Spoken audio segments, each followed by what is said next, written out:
Hi folks. Okay, this one.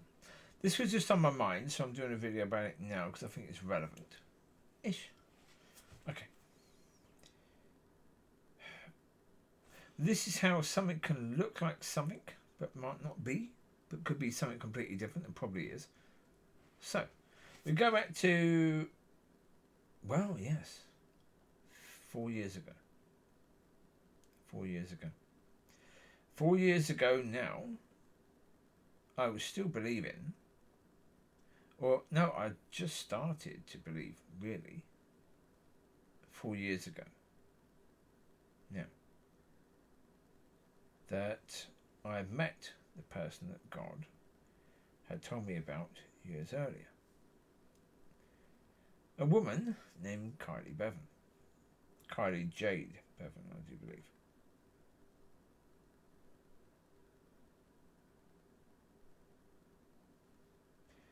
So, yes.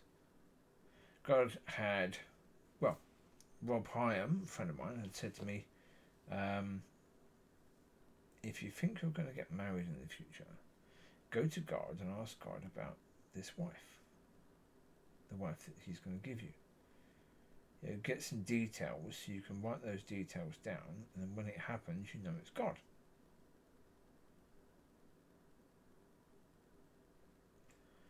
So I did. Now, within the details that I wrote down, some of it would have been what God has already put in me about what I like. So for me, I'd always loved the Welsh accent. Having spent only a tiny bit of time in Wales many years ago on holiday. But I'd met people who were Welsh, I'd heard people that were Welsh, and I'd always loved that little tang in their accent. When they're speaking English, you've got that little beautiful accent there that comes through, which I thought was always lovely. And so I said to God, yep, okay. I would like my wife, therefore. I think my wife would be Welsh because, that's something I've always liked. But there were a lot of other options because obviously, Devon, Cornwall, those sort of areas, lovely accents there. Wiltshire, lovely accents. Bristol, lovely accent there. And so there's beautiful accents all around the area, lovely. And Newcastle, lovely accent. There's some lovely accents all around. So therefore, it was open before then. But the one that came to me on that day was Welsh. So I was like, okay. A few other things came. Height. The nature.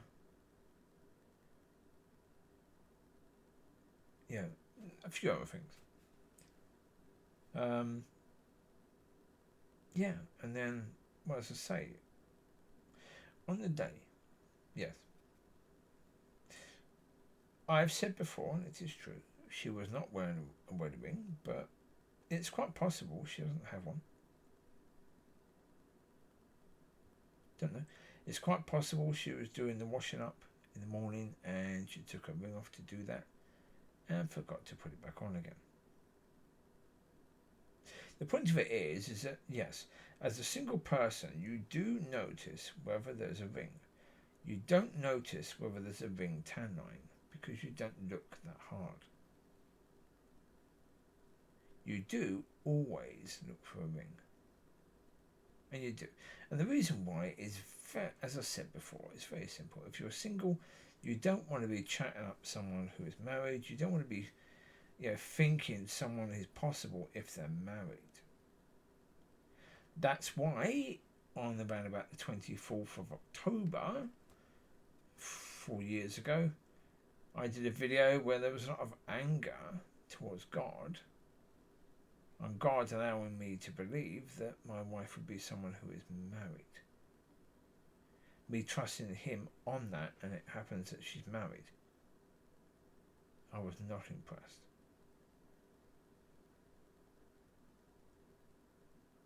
That was something that threatened my relationship with God. Big time. So I would never have intentionally chosen someone who was married. whether I knew was married. So, having met this person in church, didn't see her again properly to talk to after that at all. When I was talking to her, yes, it is true, she acted in a way that would come across as flirtatious. But again, was it flirtatious? No. No. It was, I believe, her spirit recognising something in me. And that giddiness would have been her spirit rather than her flirting. But she acted very much like, the way she acted, the way she came across, was like she was single. So, okay. Again, I'm not judging her on it because I know she wasn't flirting. She wasn't intentionally doing that. It was just the way she was on that day. Then, because I got her name, she told me her name. Again, why she told me her surname, I don't know. But she did. Yes. And so I checked her out on Google. And I found that she had done this walk. From John O'Groats to Land's End, or vice versa. With her then boyfriend at the time. And her name at the time was Kylie Bevan. So, okay. Well, unless she's married to this same person, but why would she be? Because she's still got the same name. It showed his name. That was her boyfriend at the time. Right?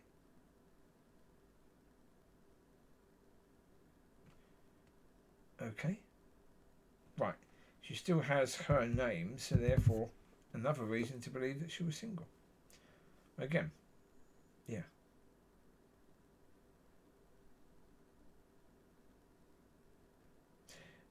Why on earth that's the case, why she's kept her father's name, I do not know. But as I say, when you're looking into something, you put 2 and 2 together. We have very, very limited information. And at the time, I was learning to walk in faith and to just step out in faith.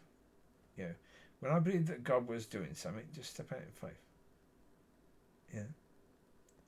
That's what I was learning to do. So therefore, I did that. With no intention to be wrong. Of course. Why would I want to develop feelings towards somebody who is already somebody else's? That would be a nonsensical thing to do, wouldn't it, really? But yeah, as I say, I couldn't do anything more. The only thing I could do is wait until I could have a conversation with her to find out a bit more about her.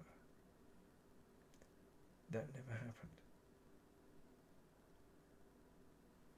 Well, again, how often would it have been where she would have been a few weeks away from church?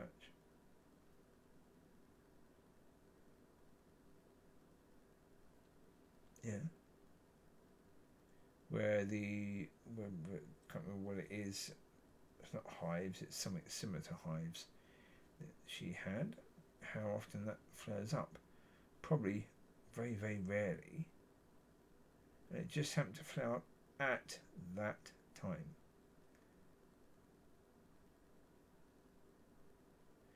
I don't think that things happen for no reason. I think it's very interesting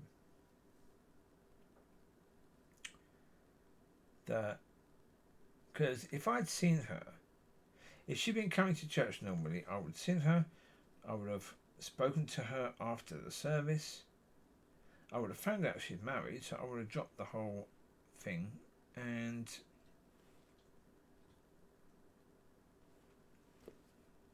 yeah.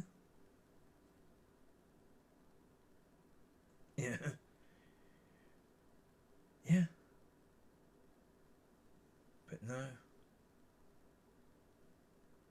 The week after she came and stood next to me, she was doing the children's ministry, and then After that, I think it's about 3 weeks. And yeah.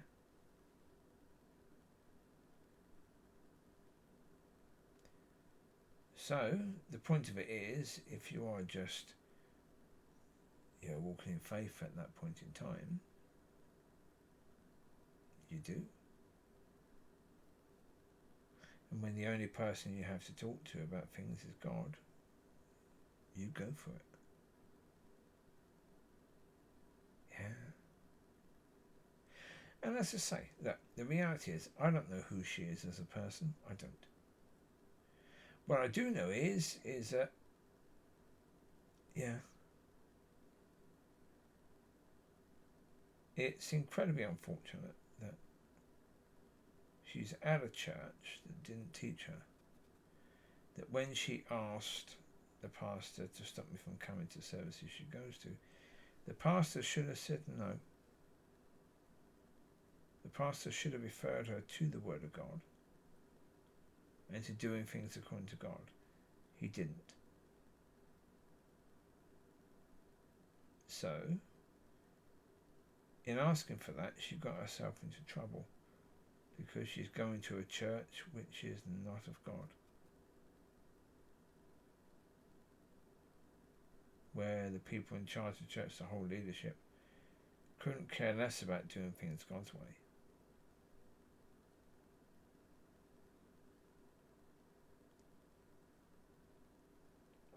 I think the leadership, same as most churches, they're hoping that God creates some sort of revival and just changes things.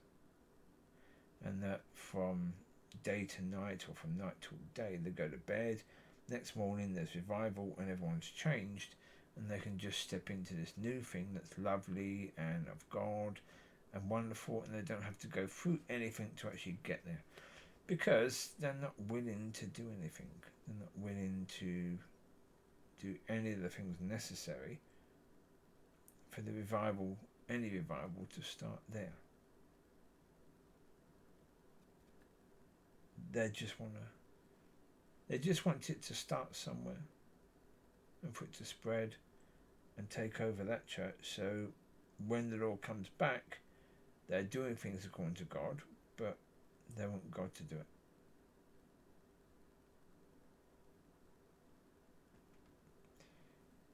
And so, yeah, unfortunately for her, she's in a church like that. But to be honest, I think most are.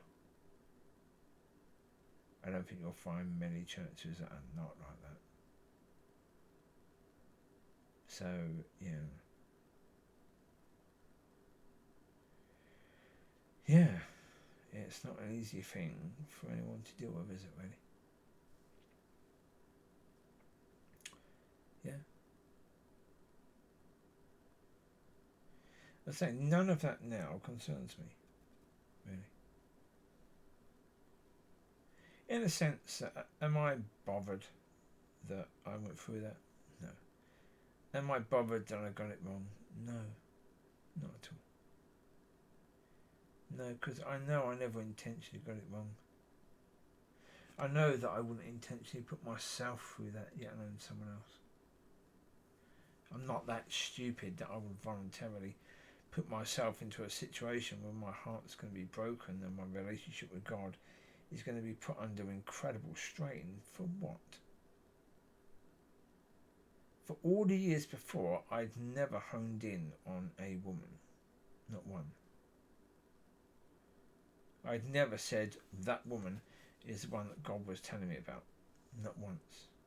Until then. And that's because, yeah, a Welsh lady in a small, spiritually dead Pentecostal church in Scotland.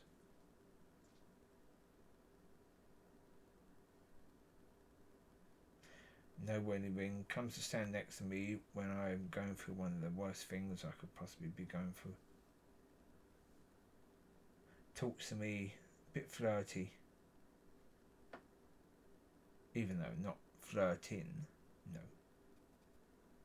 But that's how it comes across to me. And then I come home, and when the idea strikes me, I look at the thing that I wrote down in the book that I wrote it all down in, and, well, there you go. Yeah.